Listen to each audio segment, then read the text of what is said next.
Saudara mungkin berkata, waduh, kali ini pengkhotbah yang diundang salah. Karena gak greget. Kita gak greget ketika ngomong pertobatan. Apalagi kalau disebut dalam khotbahnya, bertobatlah karena kalau tidak bertobat kamu masuk neraka. Hari ini anak-anak muda sudah tidak mempan lagi kalau kita ngomongin surga dan neraka. Lewat masa 2 tahun kita udah mengalami kenyamanan PW. Apa itu PW? Posisi wena. Duduk di rumah, dengerin ibadah. Aduh males yang khotbah sih, ini pindah. Ibadah ntar sore aja, toh nanti bisa buka di YouTube. Hari Minggu ternyata sore teman bilang, woi ada party, yuk party dulu. Waduh gimana mau ibadah, belum ibadah. Terus kemudian hati kecil kita berkata, hari Senin bisa ibadah. Betul?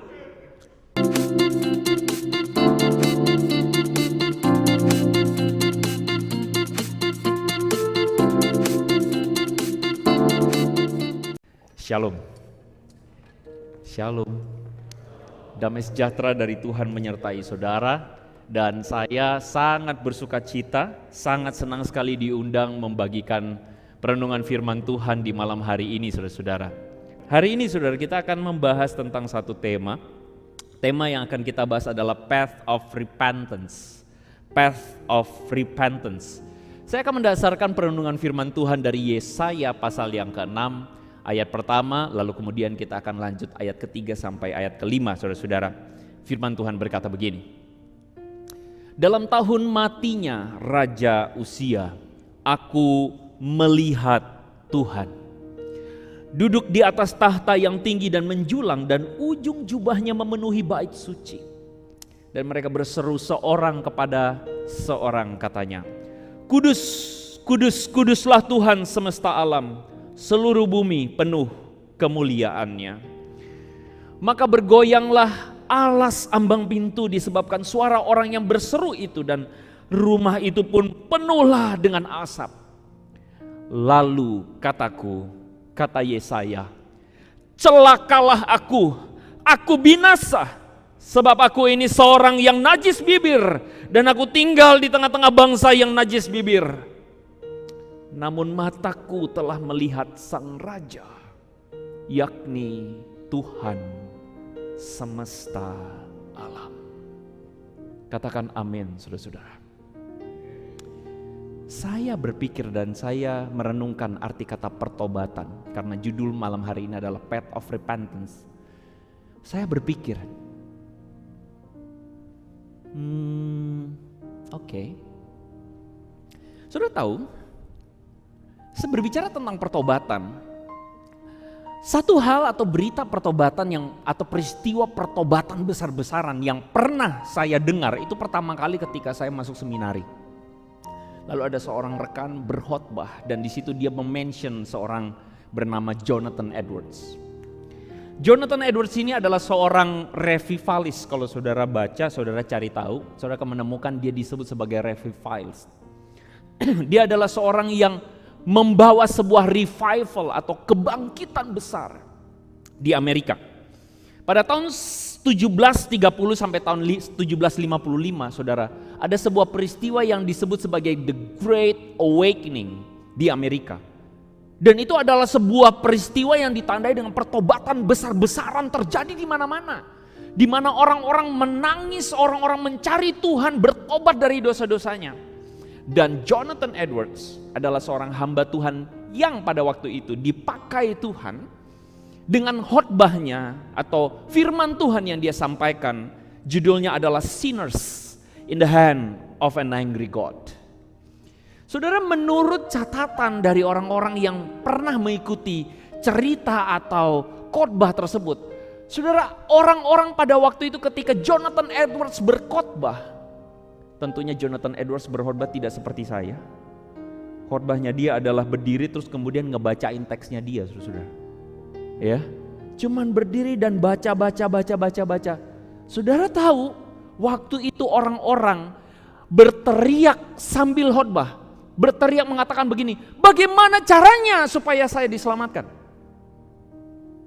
Saudara bisa lihat itu?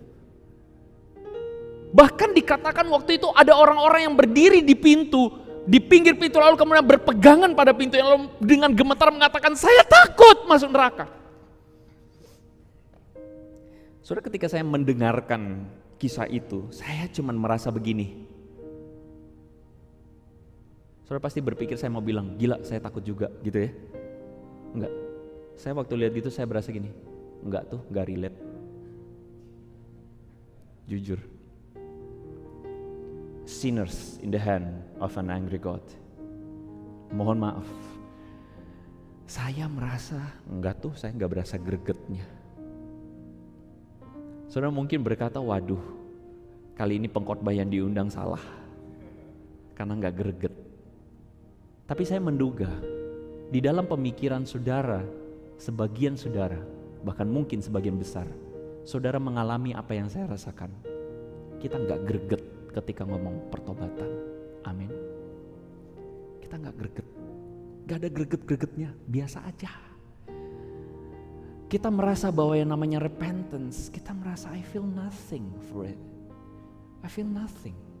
Apalagi kalau disebut dalam khotbahnya, bertobatlah karena kalau tidak bertobat kamu masuk neraka. Mungkin saudara yang muda atau saudara yang adalah Gen Z, ya, saya millennials, agak bangga sih ngomong millennial gitu ya. Tapi waktu lihat sekarang udah generasi Alpha, jiper juga saya. Oh ya, ternyata saya udah tua ya. Bagi saudara yang Gen Z, saudara yang Alpha nggak ada, Gen Z lah begitu ya. Bagi saudara yang young people, kita sudah tidak lagi greget tentang sorga atau neraka and so on, right? Bahkan mungkin sebagian dari saudara hari ini berpikir bahwa sorga dan neraka saya nggak mikirin tuh. Karena apa? Karena kita berpikir repentance itu hanya selalu berhubungan dengan bertobatlah supaya jangan masuk neraka. Dan menurut saya hari ini anak-anak muda sudah tidak mempan lagi kalau kita ngomongin sorga dan neraka. Mohon maaf, karena saya bergerak di bidang apologet, saya berbicara dengan banyak anak muda, saya merasa bahwa anak muda udah nggak lagi terlalu peduli dengan sorga dan neraka. Sehingga ngomong tentang repentance, kita merasa I feel nothing. Kenapa? Kenapa kita feel nothing about it? Kenapa kita nggak merasa greget tentang pertobatan? Karena hidup ini udah susah. Setuju nggak, guys? Hidup ini udah susah, hidup ini udah ribet. Kita ngalamin berbagai macam perkara selama 2 tahun ini. Kita hadapin yang namanya disruption dalam hidup kita. Kita hadapin pandemik. Semua saudara lagi semua pakai masker, ya kan? Saya doang nggak pakai masker ya. Semua saudara hadapin satu situasi yang tidak menyenangkan dalam pekerjaan, di dalam usaha, even your parents, teman-teman, orang tua kalian mengalami yang namanya falling down bisnisnya.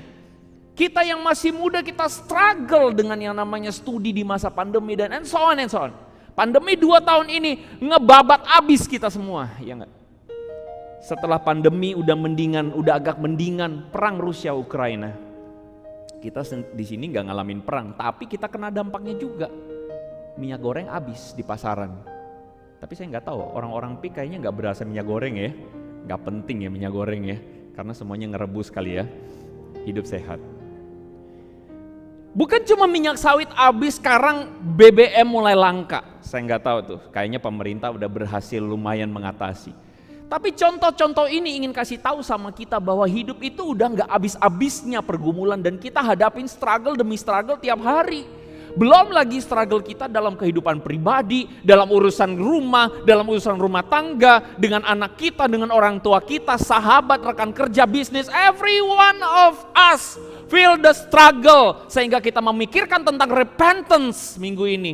Sorry, gue belum siap hati. Amin. Kita belum berasa gregetnya Jumat Agung dan Paskah. Kenapa ya? Karena nggak tahu, belum kepikir aja. Itulah sebabnya kenapa malam ini ada, saudara-saudara. Malam ini kita akan belajar melihat kenapa kita butuh pertobatan, really. Kenapa kita perlu pertobatan. Melalui kisah dalam Yesaya pasal 6, saya ingin berbagi buat saudara-saudara semua. Bagaimana Yesaya berjumpa secara pribadi dengan Tuhan. Bagaimana ada seorang bernama Yesaya, seorang nabi, berjumpa secara pribadi dengan Tuhan. Dan sebagaimana kita yang tadi worship leader bilang, 2 tahun kita udah pandemi dan konsep malam ini simple. Kita mau kembali lagi, mau ketemu sama Tuhan, right? Itulah sebabnya saudara datang di tempat ini. Kita mau ketemu dengan Tuhan, kita mau melihat pengalaman seorang bernama Yesaya yang berjumpa dengan Tuhan. Menariknya adalah Yesaya ketika memulai pasal 6 ayat 1, Yesaya memulainya dengan sebuah perkataan yang simple. Dalam tahun matinya Raja Uzia. Teman-teman, kalau kita baca kisah ini kelihatannya simple aja, no meaning. Tapi sebenarnya ini meaningful banget, begitu. Kok bisa? Teman-teman, Raja Uzia atau raja yang disebut dalam bahasa Ibrani Uziyahu. Arti kata Uziyahu atau Uzia itu artinya adalah my strength is Yahweh. Kekuatanku adalah Yahweh. Kekuatanku adalah Tuhan. Begitu. Ketika Raja Uzia mati, maka seakan-akan secara sastra nih, Yesaya ingin bilang kekuatanku mati juga. Kenapa begitu? Raja Uzia, kalau teman-teman baca kisahnya, ini menarik. Dia menjadi raja pada usia 16 tahun. Dan dia memerintah di Israel 52 tahun di Yehuda. Ya. Dan menariknya adalah Raja Uzia ini disebut sebagai raja yang melakukan apa yang benar di mata Tuhan.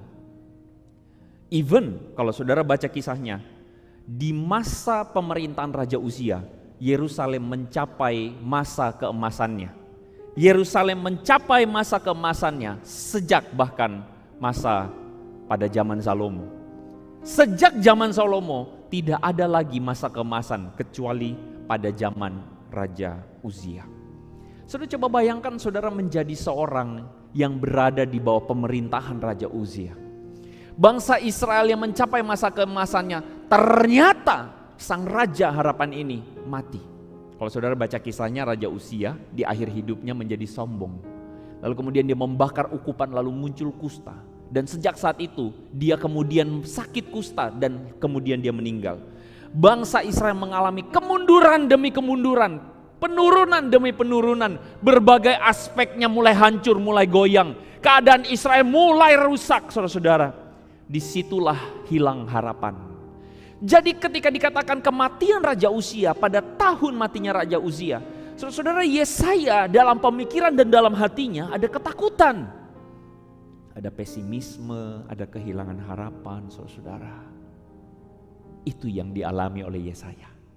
Lalu dikatakan apa? Dikatakan di tengah ketakutan tersebut, di situ Yesaya mengatakan, aku melihat Tuhan.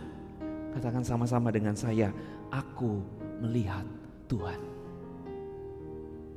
Katakan sama-sama dengan saya, aku melihat Tuhan.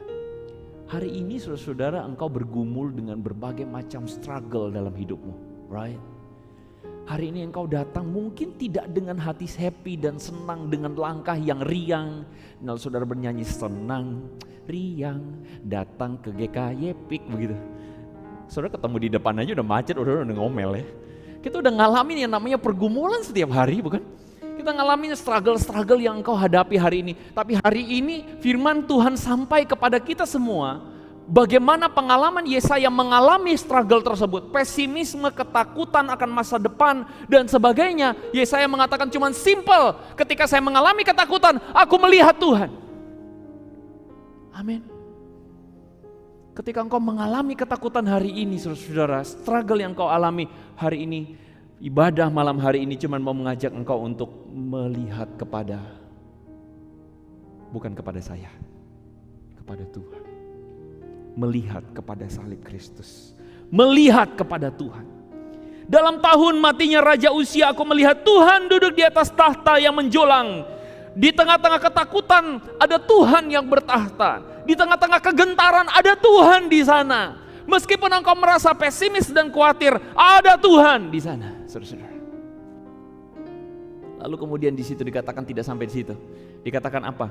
Semua serafim, malaikat yang ada di sekeliling tahtanya Tuhan, kemudian berkata, kudus, kudus, kuduslah Tuhan, Allah semesta alam, seluruh bumi penuh kemuliaannya. Lalu kemudian apa saudara-saudara? Kemudian yang terjadi adalah maka bergoyanglah alas ambang pintu disebabkan suara orang yang berseru itu, dan rumah itu penuh dengan asap. Wow. Saudara, kalau kita baca ayat ini, betul-betul kalau kita lagi greget berasa deh. Tapi kalau kita baca ayat ini dengan biasa aja kita lihat, oke, gempa, asap. Kenapa begitu? Ya karena sekarang nggak ada sound effect-nya begitu, saudara ya. Nggak ada, panitia sedang tidak mempersiapkan gempa dan asap. Saya kasih spoiler ya, nggak ada.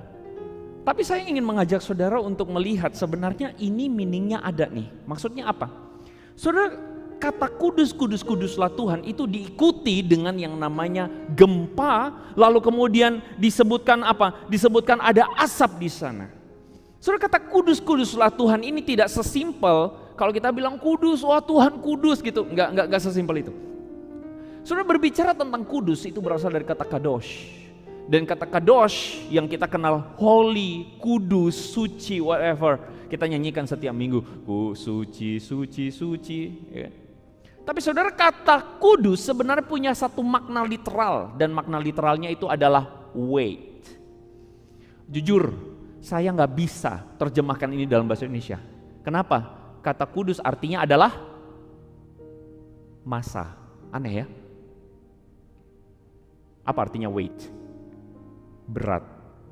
Aneh. Tapi saudara, saya ingin kasih tahu saudara apa maknanya ini. Saya berikan contoh batu. Saudara, batu itu punya density, punya massa, betul ya? Batu itu punya kepadatan yang memungkinkannya itu sampai disebut batu. Ya namanya batu, ya batu keras. Gitu kan ya. Dense sekali itu batu. Batu itu punya weight. Saudara-saudara, batu itu beda kalau kita taruh di air. Batu taruh di air. Saudara, air sama batu itu saudara bisa hancurin air gampang. Tapi kalau batu nggak bisa, betul ya? Saudara, saya kasih saudara membayangkan ini. Ada air yang saudara lempar batu ke dalamnya, apa yang terjadi? Waktu air itu saudara, ada genangan air, saudara lempar batu, apa yang terjadi? Maka yang terjadi adalah air itu langsung bergoncang ketika batu itu jatuh. Saudara setuju dengan saya? Itulah yang terjadi dan itulah yang ingin disampaikan oleh Yesaya ini. Ketika Tuhan hadir, maka terjadi kegoncangan. Kenapa? Karena kekudusannya, weight-nya itu turun. You get the point? Saudara, mungkin hari ini saudara nggak ngalamin begini. Kenapa kita nggak begitu ngalamin gimana-gimana dengan hal ini? Saudara, orang yang mengalami perjumpaan dengan Tuhan, kekudusan Tuhan, itu akan mengalami dan mengubah realitas yang terjadi. Saudara, ketika batu itu jatuh ke air, ketika batu itu jatuh ke kolam, jatuh ke bak, saudara, itu airnya akan goncang luar biasa. Kenapa? Karena ada batu yang jatuh. Ketika kekudusan Tuhan menghampiri hidupmu, menghampiri hidup kita, maka ada kegoncangan dalam realitas hidup kita. Realitas kita nih, realitas keberadaan hidup kita itu mengalami kegoncangan. Saya berikan maksudnya realitas tuh maksudnya apa begini. Saudara, apa sih realitas hidup kita sehari-hari hari ini? What's your daily life? Bangun tidur, terus kemudian pasti kepikir lagunya bangun tidurku terus. Tuh kan ngaku ya. Bangun tidur hari ini orang gak terus mandi, bangun tidur ngapain? Buka TikTok. Bangun tidur terus ngapain? Lihat Instastory, ya kan? Oke, saya gak lagi ngomong soal itu. Kita ngomong tentang realitas hidup kita, rutinitas hidup kita yang sehari-hari itu, saudara-saudara. Dan somehow, some of you right now mengalami bahwa engkau sedang dimakan oleh rutinitas hidupmu. Amin. Engkau sedang termakan, digerogoti habis-habisan oleh realitas hidup. Apa realitas hidup? Ketika dalam pekerjaan you find challenge, dan challenge itu kayaknya gak bisa engkau hadapi. Engkau lagi stressful dalam hidup, engkau lagi stressful dengan keluargamu, engkau lagi stressful dalam studimu, engkau lagi ngalamin realitas-realitas yang kayaknya bikin kalah hidup ini. But let me tell you, ketika engkau berjumpa kekudusan Tuhan, maka kekudusan Tuhan itu seperti sebuah selang menghentikan segala realitas-realitas yang engkau hadapin dan menyadarkanmu tentang realitas yang sebenarnya. Ketika kita lagi ngalamin kegalauan-kegalauan dalam hidup kita, maka sebenarnya ada sebuah realitas yang baru yang kita sadari, saudara-saudara. Saudara, saya tunjukkan maksudnya begini. Saudara, di depan ini adalah gambar piramida Abraham Maslow. Ya, saudara tentu tahu. Abraham Maslow mengatakan bahwa human needs itu pada bagian paling basic itu adalah bagian fisik. Bagian fisik, makan, tidur, betul ya? Apalagi? Baju, rumah dan sebagainya. It's kind of physical things dan itu adalah basic needs-nya kita semua. Makin ke atas, apa itu? Safety. Makin ke atas apa lagi? Belonging. Makin ke atas apa lagi? Esteem. Makin ke atas apa lagi? Self-realization. Betul? Sekarang saya tanya, saudara, apakah manusia hanya berada pada sebatas fisiologikal aja? Tidak, bukan? Manusia butuh yang namanya love. Manusia butuh yang namanya safety. Manusia butuh namanya belonging. Tapi perhatikan, hari ini yang membuat hidup kita goyang, yang membuat hidup kita capek, even kita habiskan waktu kita hampir sebagian besar, buat apa? Yang physical? Betul? That's your reality. Kita menjadikan realitas hidup kita hanya sebatas physical. Cari duit, kumpulin duit dan sebagainya. Masalahnya adalah kita menjadikan Tuhan, our spiritual life, it's just a concept, not reality. Kita hanya menjadikan Tuhan itu konsep.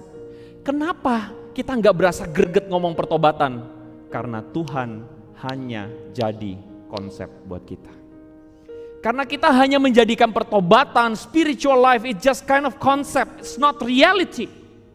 Kita hanya menjadikan Tuhan itu sebagai konsep saja. Tetapi realitas yang kita hadapi adalah realitas sehari-hari. Pergumulanmu, stressful life dan sebagainya, kita cuma hadapin itu sebagai realitas.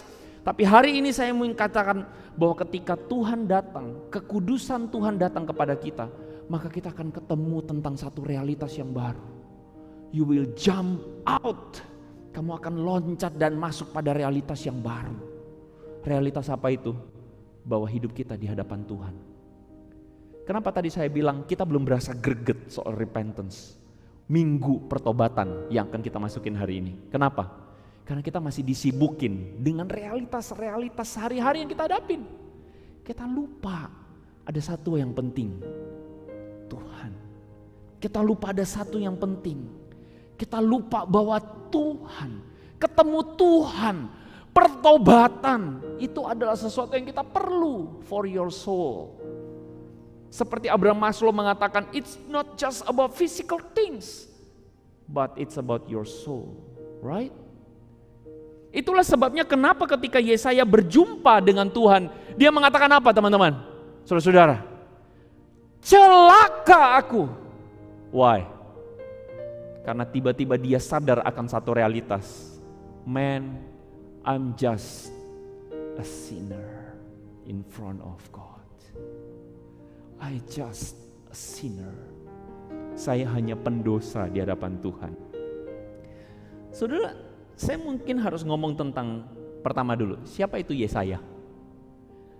Saudara, kalau baca Yesaya sama Yeremia beda ketemu Tuhan. Yeremia itu kalau saudara baca, Yeremia itu adalah orang yang gak pede. Dia adalah orang biasa yang gak pede. Sedangkan Yesaya, menurut tradisi Yahudi, Yesaya itu adalah keluarga kerajaan. Menurut tradisi Yahudi, Yesaya itu adalah ponakannya Uzia. Jadi Yesaya ini orang pinter, bukan orang sembarangan. Yesaya ini orang yang punya pengetahuan, punya knowledge. Yesaya ini adalah orang yang terdidik. Mungkin kalau secara status ekonomi lumayan ke atas. Karena dia keluarga kerajaan, orang pintar. Tapi Yesaya yang sama adalah Yesaya yang mengatakan celakalah aku. Kenapa? Karena dia tremble ketika apa? Kekudusan Tuhan turun kepada dia. Dia mengalami kegoncangan tentang realitas yang selama ini dia hidupin. Realitas yang dia hidupi apa? Saya adalah keluarga kerajaan. Saya adalah orang yang bersandar pada pemikiran saya dan sebagainya. Saudara, menurut saudara Yesaya tidak tahukah siapa Tuhan? Yesaya tentu tahu siapa Tuhan, siapa Yahweh, Yesaya tahu. Tapi ketika dia ketemu dengan kekudusan Tuhan, goncang semuanya. Goncang segoncang-goncangnya. Kenapa? Dia sadar di depan Tuhan, dia bukan apa-apa. Kicep langsung. Satu kali saudara-saudara saya beli sepeda. Waktu saya beli sepeda, di toko sepeda tentu saja, bukan di toko roti. Waktu saya beli sepeda, saya mendapati satu sebuah sepeda warna merah yang diskonnya situ 50%. Saya merasa ternyata saya seperti emak-emak. Mata saya tuh gak bisa lihat diskon. Kalau lihat diskon langsung saya lihat dulu nih. Saudara, sepeda tersebut harganya 5 juta. 5 juta sekian. 5.600.000 kalau saya tidak salah ingat. Several years ago. Saya datang ke toko sepeda dengan sebuah pemikiran bahwa saya mau beli sepeda. Memulai hidup sehat ceritanya. Begitu, karena saya tidak mau lemak di perut ini menghalangi saya. Jadi saya mau naik sepeda. Saya punya budget saya berapa saudara waktu itu? 1 juta. Saya berpikir saya bisa beli sepeda harga 1 juta. Waktu datang ke toko sepeda saya lihat, wah ternyata sepeda 1 juta tidak ada, kecuali sepeda anak-anak. Wow, oke. Terus kemudian saya lihat harga sepedanya, 2.800.000 berarti ya, 2.800.000. Saya cukup shock saudara-saudara. Tapi waktu saya lihat harga aslinya 50% dari itu saudara-saudara. Ini harga aslinya 5,6. Langsung dalam hati saya, enggak, saya mesti beli sepeda ini. Ini kayaknya sepeda bagus. Saya tambah aja duitnya, saya beli, ya udahlah lumayan. Tapi kemudian dalam hati saya yang paling kecil, hati yang paling dalam, saya pikir begini, aduh, ntar bagaimana ya kalau orang lihat saya naik sepeda mahal. Saudara, jangan samakan saudara dengan saya dulu. Jangan gitulah. Saya waktu itu datang ke toko dengan budget berapa? 1 juta. Makanya waktu saya lihat sepeda harga 2,8 mahal. Amin. Iya, saudara jangan pakai standar saudara dong. Pakai standar saya. Waktu saya lihat sepeda harga 2,8 saya oke, saya beli aja. Terus kemudian ketika saya pakai sepeda itu saya jalan pulang, saudara-saudara, pakai sepeda maksudnya. Waktu saya mengayuh sepeda saya cuma berpikir, ini mohon maaf. Saya pikir begini, aduh, kalau jemaat lihat saya pakai sepeda mahal gimana ya? Jujur, waktu itu pikiran saya begitu. Aduh, kalau saya naik sepeda mahal ke gereja, terus jemaat lihat gimana ya? Aduh, pasti gak enak hamba Tuhan naik sepeda mahal, begitu pikiran saya.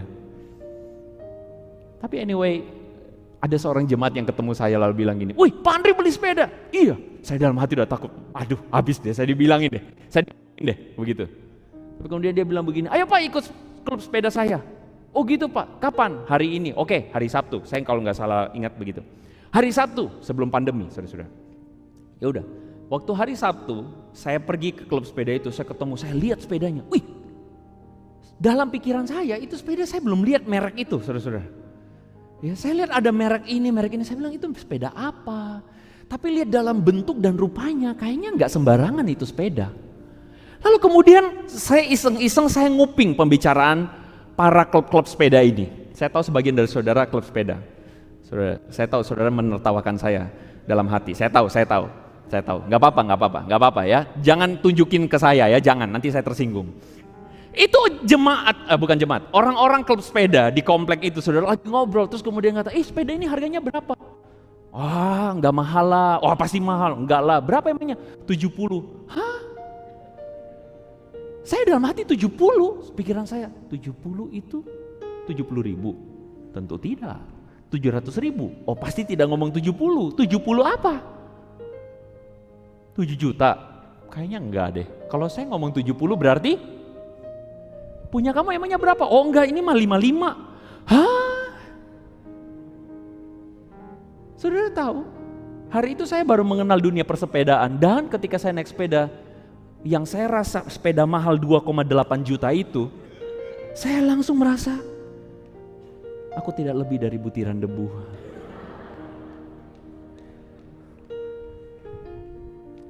Sejak saya tahu dunia persepedaan, saya baru tahu 2,8 mah. Ya udahlah, nggak usah dilanjutin. Saudara tahu, ketika saya ketemu dengan orang-orang, saya jadi kicep, saya baru tahu, ya ampun, cupu banget saya ya begitu ya. Apa yang ingin saya katakan? Kalau saudara sebagai penggemar sepeda, saudara adalah seorang cyclist, saudara pasti dari tadi udah ketawain saya. Waktu saya bilang 2,8 itu mahal, betul? Karena saudara tahu realitanya. Amin. Amin. Saya sebagai seorang yang cupu yang berpikir sepeda budgetnya 1 juta, tidak mengetahui realita yang sesungguhnya. Apa yang ingin saya katakan? Yesaya ketika berjumpa dengan Tuhan, kekudusan Tuhan itu mengubah realita dia. Mengubah segala pemikiran dia. Mengubah apapun. Yang dia berpikir bahwa, saya tidak bisa menghadapi hidup ini dengan semua kepintaran. Padahal saya merasa saya udah pintar, saya merasa saya udah hebat, saya merasa saya cukup kaya, saya merasa bahwa saya bisa hadapin hidup ini. Tapi ketika ketemu Tuhan, everything is, semuanya sia-sia. Makanya Yesaya mengatakan, celakalah aku, sebab aku ini bangsa yang, aku ini orang yang najis bibir. Menurut tradisi Yahudi, Yesaya itu adalah seorang yang pandai bicara. Tetapi seorang yang pandai bicara itu ketika ketemu Tuhan, aku najis bibir Tuhan, aku najis bibir. Perjumpaan dengan Tuhan itu akan membawa kesadaran akan realitas siapa kita dan siapa Tuhan. Dan hari ini, malam hari ini, the urgency of repentance, tema yang akan kita masuki sama-sama di minggu depan. Malam hari ini kita memulainya. Bisakah saudara merasakan melalui perjumpaan pribadi Yesaya dengan Tuhan, bisakah saudara merasakan kekudusan Tuhan? Sekarang bisakah saudara merasakan ada urgensi dalam hati kita, diri kita, untuk mengalami pertobatan di Jumat Agung ini, Paskah ini? Sudah berapa tahun engkau dan saya menjadi orang Kristen? Kita pernah melayani, kita pernah aktif di gereja. Lewat masa 2 tahun semua tiarap. Lewat masa 2 tahun kita udah mengalami kenyamanan PW. Apa itu PW? Posisi wena. Duduk di rumah, dengerin ibadah. Aduh males, yang khotbah sih ini pindah. Betul? Aduh. Kita mulai bisa baru hari Minggu pagi bangun. Aduh pagi bangun, ibadah. Biasanya kan ibadah kan. Sekarang aduh udah lama capek gitu ya. Ibadah ntar sore aja. Toh nanti bisa buka di YouTube. Hari Minggu ternyata sore teman bilang, woi ada party, yuk party dulu. Waduh gimana mau ibadah, belum ibadah. Terus kemudian hati kecil kita berkata, hari Senin bisa ibadah. Betul? Well, what's your reality? Apa realita kita hari ini? Kita mesti ngakuin, somehow realita dunia itu mempengaruhi kita. Kita kehilangan realita yang benar. Akhirnya kita cuma menjadikan kekristenan, iman itu semua sebatas konsep. Tapi hari ini, malam ini, saya ingin engkau berjumpa dengan kekudusan Tuhan. Amin. Engkau berjumpa dengan kekudusan Tuhan dan membuatmu kembali sadar, yes Lord, I need repentance. Let us bow our head. Mari kita tundukkan kepala, saudara-saudara. Mari kita berdoa.